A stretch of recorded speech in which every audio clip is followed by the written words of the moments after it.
so long. السلام عليكم، كنتمنى تكونوا كلكم بخير وعلى خير وفي صحه جيده ان شاء الله. عواشركم مبروكه ورمضان مبارك سعيد بالصحه والسلامه والهنا ان شاء الله، وكل ما كتمنوا يا ربي امين. كما كتشوفوا هذا الفيديو بديتها لكم من المعينات، وهاد المعينات صراحه كاينين في ساكا كويزين. ديجا تدخلت عاد فكرت باش نصور لكم، ما صورت صراحه قبل باش تشوفوا المغازان فين دخلت. وعندهم المعينات زوينين البنات كما كتشوفوا هنايا، داكشي زوين وكيحمق. عندهم الماعن يا سلام، انا بعدا معيناتهم كيعجبوني.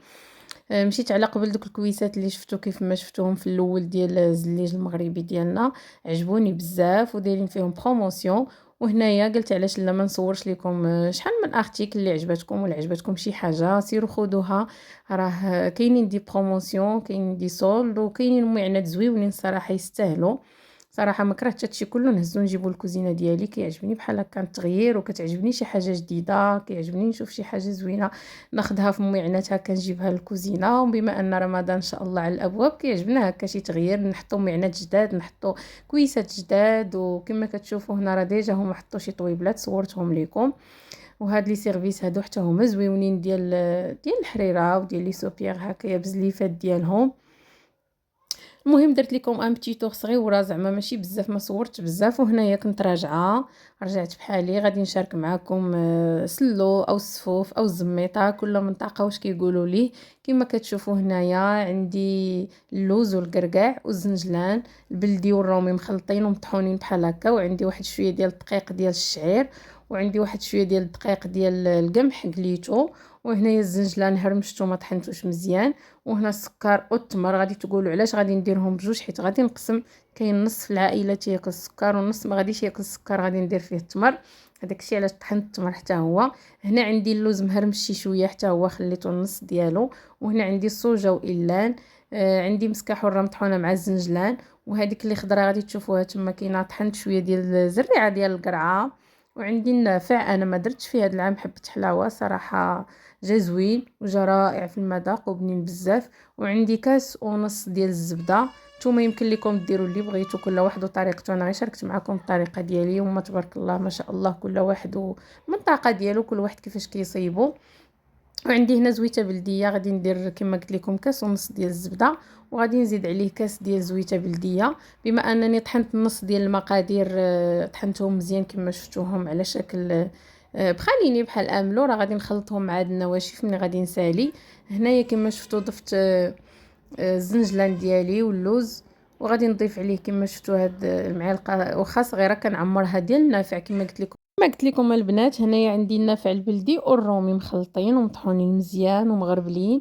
وهنايا غادي نضيف الزريعه ديال القرعه كما قلت لكم، وغادي نضيف واحد قبيصه الملحه، وغادي نضيف حتى القرفه. راه ديجا ما تصورتش ليا اللقطه، ما عرفتش علاش في لا فيديو فاش قلبت عليها.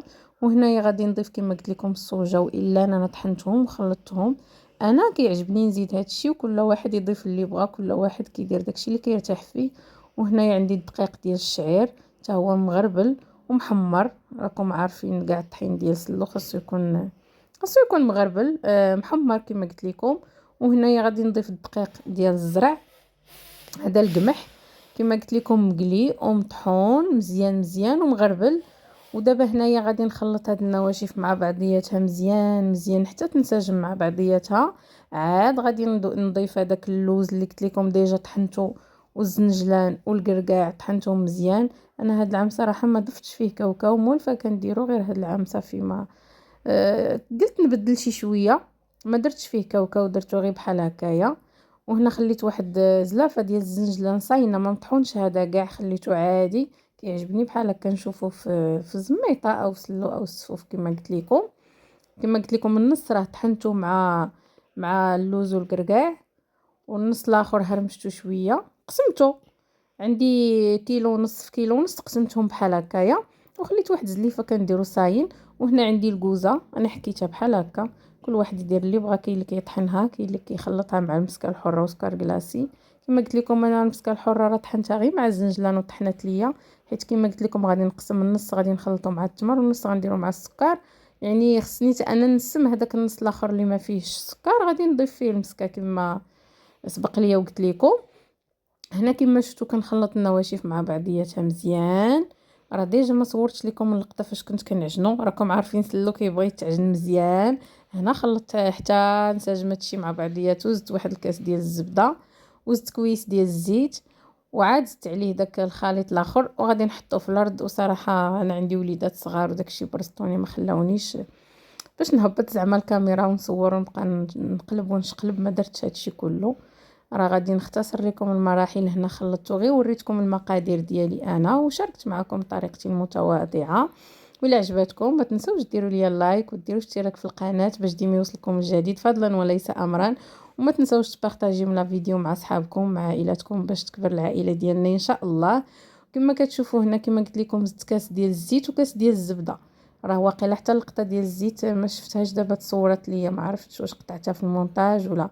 المهم عندي كاس ديال العنبه ديال زويته بلديه وكاس ديال الزبده.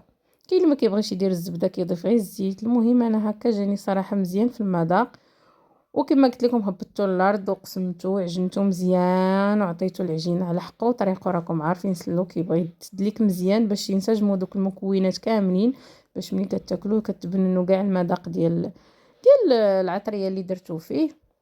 وكيف ما شفتوا هذا هو الشكل النهائي ديالو اختي. ها هو كيف ما شفتوه تبارك الله ما شاء الله كيتحرك كيمشي وكيجي في هذاك الطبسيل.